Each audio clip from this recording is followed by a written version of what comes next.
Welcome to CUTV's Morning Show, top of the hour. I'm Brooke Whiteley. And I'm Cecilia Ramirez. The Aggie men's basketball team is on a 2-game winning streak. I was there Wednesday night to get some footage as well as some words from Coach Wade Alexander.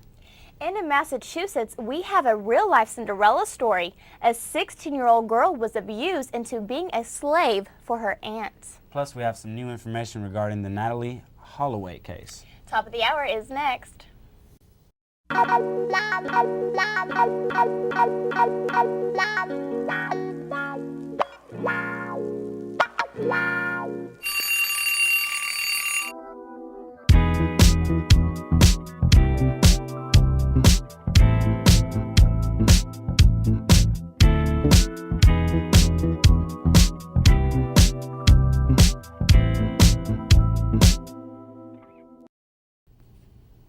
What started off as a close game ended as a beating for the Oklahoma State Panhandle Aggies.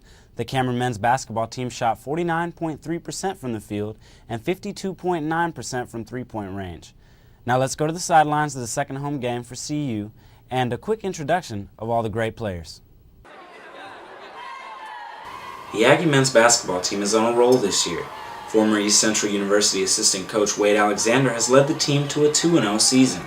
On Wednesday night, CU faced their rival Aggies from Oklahoma Panhandle State and defeated them by 20 points. This is the second game in a row the Aggies win by more than a 20-point deficit. With such an effective offense, Cameron still needs some work on their defense. Well, we're going to have to execute a little better on the next one, play some better defense in the first half, such as this game we just played. Played great defense in the second half, but just didn't bring it in the first. As well as rebound. We really rebounded well in the second half. So far, the team is undefeated, and with the squad of weapons they have this year, it could stay that way. Dave Smith is the team's sharpshooter, with his ability to nail several three-point shots in a row at the most crucial time in games. He is the key to their offense, especially in the second half. Once this kid makes one, you better guard him, because once he catches fire, he's dangerous. Well, he brought us a good spark we needed at a time when we wasn't doing a good job scoring. Finally, he hit some shots. He was 1 for 5 in the first half, and I knew we were going to miss them all. And finally, he hit a few and banged them down, and it really got us going, and it got everybody back in the game. And then we started getting stops, and that's kind of when our run was. High flyer Jamar Burke is CU's hype man. His power and hang time makes it easy for his guards to set the ball up right next to the rim. Burke makes it look so easy.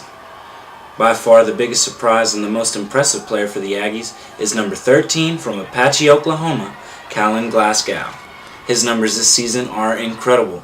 Glasgow leads the team in scoring with 18 points a game, and he sets himself up most of the time getting his own rebounds. He's not the biggest guy on the team, but his heart has gotten him 19 boards a game this season. In the first game of the season against Hillsdale Freewill, Glasgow grabbed 25 rebounds. That's just one shy of Ray Franklin's school record of 26 in a game. Dylan Gillum, Greg Morgan, and Chad Allen are 3 other players to keep your eyes on this season. Allen has a great deep range shot and knows how to get open. Morgan and Gillum are both quick and have made tough shots in tough situations. There you have it, some of the lineup of this year's Aggie men's basketball team. Next for the team is the Western Washington Tournament. But if you'd like to catch them at home, they will be playing Remo Bible College on December 8th. Come out and support your 08-09 Aggies. For Top of the Hour, I'm Cecilia Ramirez. A Massachusetts woman is being charged with beating her teenage niece in a shocking abuse case police are calling a Cinderella-type situation. The victim, who is 16, was allegedly beaten with thorny rose stems, assaulted with frozen hot dogs, slammed to the floor, and kicked and punched in the eye numerous times. The beatings began in 2005 while living at her aunt's home.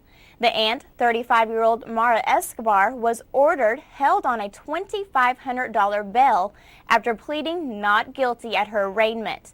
Police are saying the girl was forced to do housework and live in an unfurnished room while Escobar's 2 daughters had TVs, DVD players, video games, and toys in their rooms. Adam Pacman Jones is being reinstated into the NFL. The Cowboys and owner Jerry Jones have stood behind Jones throughout his suspension. After multiple incidents with the Tennessee Titans, he was traded to the Dallas Cowboys. The team gave him a security team to keep him in line, but that didn't quite work. On October 7th, Jones got into an alcohol-related fight at a Dallas hotel. After alcohol rehabilitation, the Cowboys say Pacman will have to police himself because no bodyguards will be provided. We'll see how long the Dallas cornerback lasts this time. A new witness has come forward in the 2005 disappearance of American teenager Natalee Holloway, bringing a Dutch college student back into the spotlight as a prime suspect. The prosecutor's office says the new witness claims the only suspect in the case, Jeroen Vandersloot, confessed he was involved in dumping Holloway's body at sea. Prosecutors say more evidence is needed to build a case against Vandersloot. Investigators say wire reports about the new evidence were much about nothing, since the new witness couldn't provide definitive evidence. Authorities say Vandersloot has already given different stories about what happened. Investigators reopened the case earlier this year based on similar admissions caught in hidden camera recordings by a Dutch TV crime show.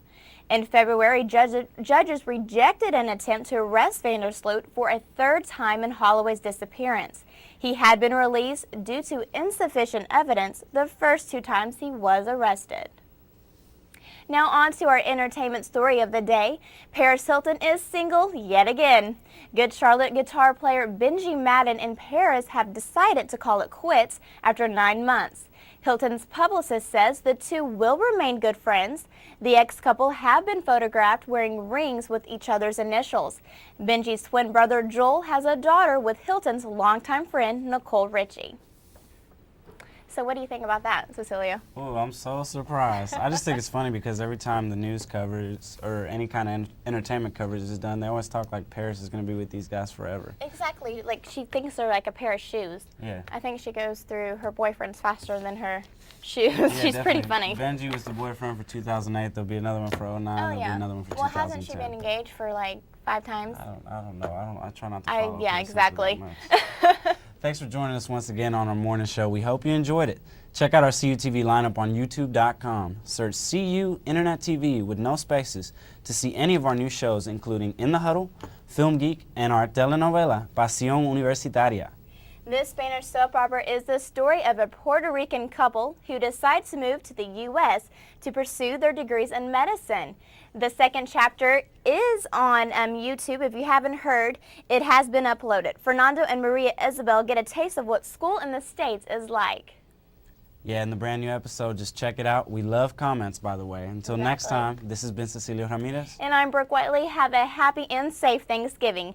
We'll see you after the holiday.